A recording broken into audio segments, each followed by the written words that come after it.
अभी तक का उर्दू खबरनामा लेकर मैं आपका मेजबान गौहर कुछ आपकी खिदमत में हाजिर। तफसीलात से पहले सुर्खियों पर एक नजर।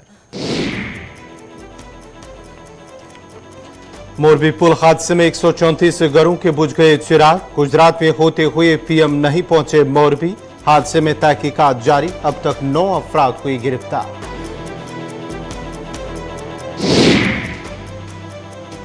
सुप्रीम कोर्ट में सीएए पर हुई समाअत, 2 नोडल एडवोकेट किए गए मुकर्रर। 6 दिसंबर को होगी अगली समाअत।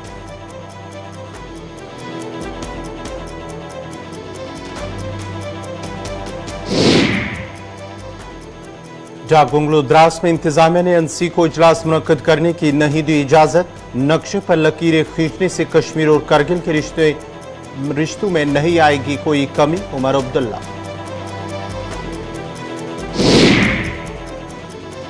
नॉन टीचिंग मुलाजमीन का श्रीनगर में एहतजाज, इंतजामिया के फैसले पर जताई नाराजगी। हुक्मनामा वापस देने की दोहराई मांग।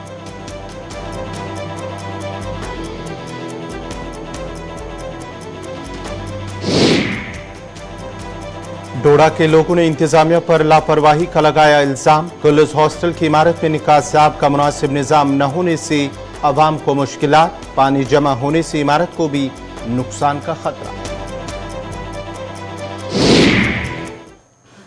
और अब पेश है खबरों की तफसील। सुप्रीम कोर्ट ने शहरियत तरमीमी कानून 2019 की जवाज़त को चैलेंज करने वाली अर्जियों से मुतल्लिक़ दस्तावेजात मुरतब करने के लिए 2 नोडल एडवोकेट का तकर्रुर किया है। चीफ जस्टिस यूएल ललित और जस्टिस एस रविंदर भट्ट और जस्टिस बेला अहमद त्रिवेदी की बेंच ने दरख्वास्त गुजारों में शामिल इंडियन यूनियन मुस्लिम लीग की वकील पल्लवी प्रताप और मरकजी हुकूमत की तरफ से पेश होने वाले वकीलों में से एक कानू अग्रवाल को नोडल वकील के तौर पर मुकर्रर किया और इस मामले की अगली समाअत के लिए 6 दिसंबर की तारीख मुकर्रर की गई है।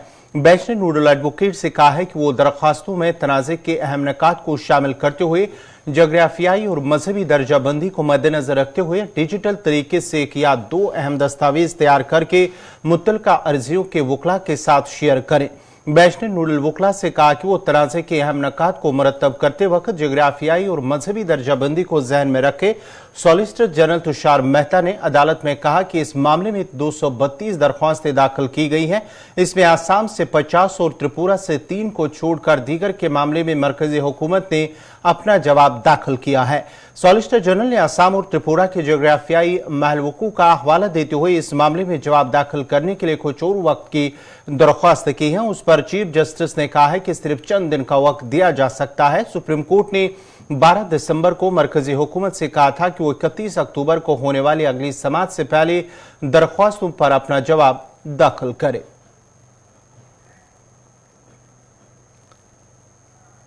जम्मू कश्मीर नेशनल कॉन्फ्रेंस के नायब सदर उमर अब्दुल्ला ने आज करगिल का दौरा किया, जिस दौरान उन्होंने पार्टी कारकुनों से खिताब करते हुए कहा कि कश्मीर और करगिल के दरमियान जो रिश्ता है वो नक्शे पर नकली लकीरें खींचने से कमजोर नहीं होगा और ना ही इस रिश्ते में कभी कोई कमी आएगी।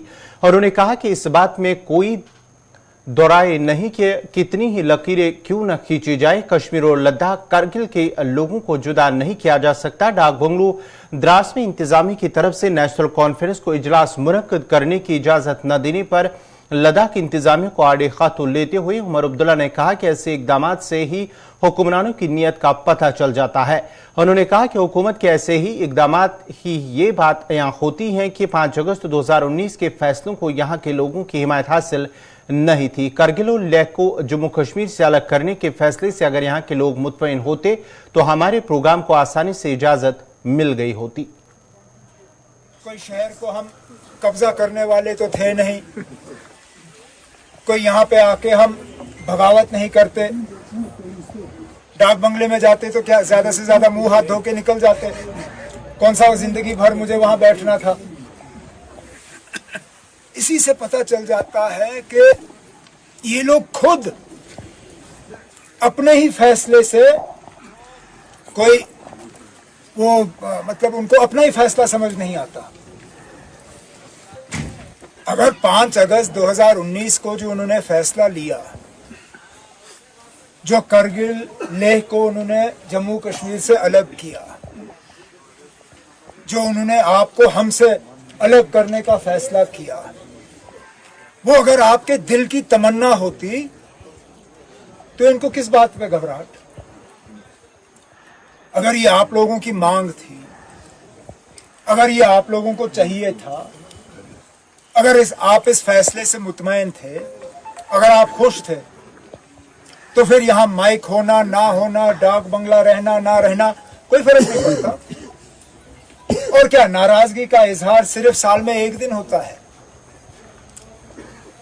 आज 31 अक्टूबर है, पता नहीं क्या दिन मनाया है इन्होंने।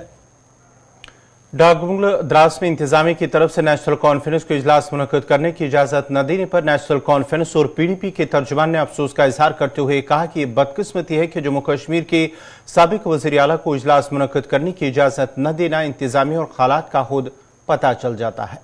इससे क्या प्रूव होता है? आप माइक नहीं इजाजत दे रहे हैं, माइक से क्या हो जाता? क्योंकि पब्लिक ज्यादा थी तो लोगों से बात करनी थी, तो माइक तो उसी के लिए है। और दूसरी बात, डाक बंगले में वो क्या करते? दो सेकंड रेस्ट ही करते। अगर आप डाक बंगले को बंद कर रहे हैं, आप यहां से माइक नहीं दे रहे हैं, तो आप दिखा क्या रहे हैं कि क्या हालात ठीक नहीं है? मतलब कुछ तो है। मतलब इससे ज्यादा क्या अफसोसनाक है कि एक एक्स चीफ मिनिस्टर को आप लोगों से मिलने नहीं दे रहे हैं। तो मेरे हिसाब से ये बहुत अफसोस है।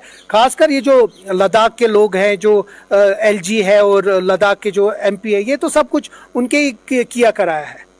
ये नहीं चाहते हैं, ये जानते हैं कि जम्मू कश्मीर नेशनल कॉन्फ्रेंस को कितनी डिमांड है, लद्दाख, लेह, चाहे वो करगिल हो, द्रास हो, लेकिन ये हमें लोगों से मिलने ही नहीं दे रहे।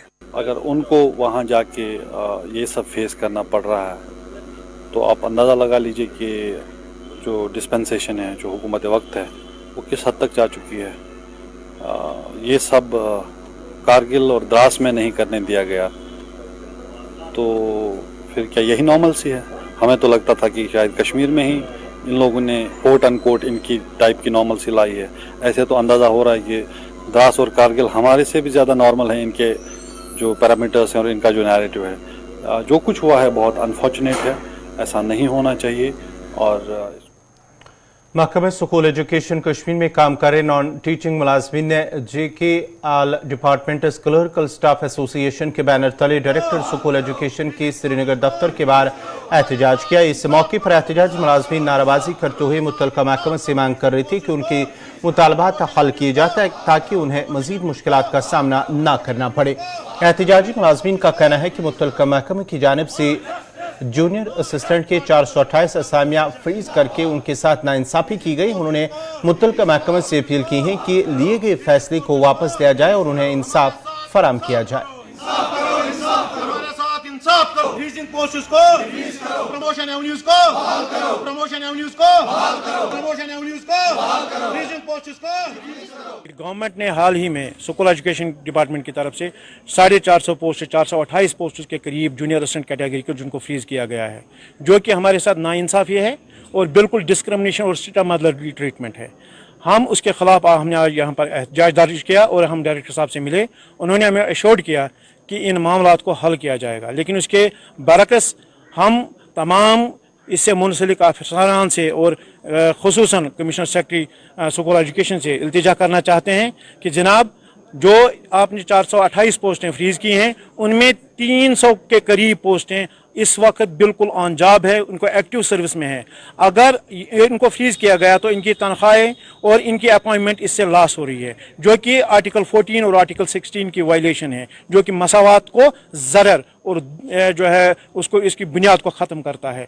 और हमारी यही गुजारिश रहेगी कि क्या यह सही है कि एक मुलाजिम यानी जूनियर असिस्टेंट, जो ये 300 जूनियर असिस्टेंट है जिनकी appointment they have been selected by service selection board और they have been confirmed by concern DPCs, उनको कुर्बान किया जा रहा है उनके लिए, जिनकी RET टीचर्स, SSC टीचर्स की रेगुलराइजेशन के लिए, और जिनकी सिलेक्शन प्रोसेस आज भी उन पर सवाल ऑर्डर हाल ही में निकला है 20 तारीख को, उसको रिवोक करके हमारे पोस्टों को रिवोक किया जाए। और जो ट्रांजिशन है वो ट्रांजिशन उन पोस्ट पे की जाए जो 1400 पोस्ट अवेलेबल है, सुपरन्यूरी पोस्ट है, और जो हर डिस्ट्रिक्ट में टीचरों की जो वैकेंसीज अवेलेबल है उन पे उनकी जो है ट्रांजिशन की जाए। और हमारे नाज़रीन, खबरनामा जारी रहेगा। यहाँ पे छोटा सा तिजारती वक्फा।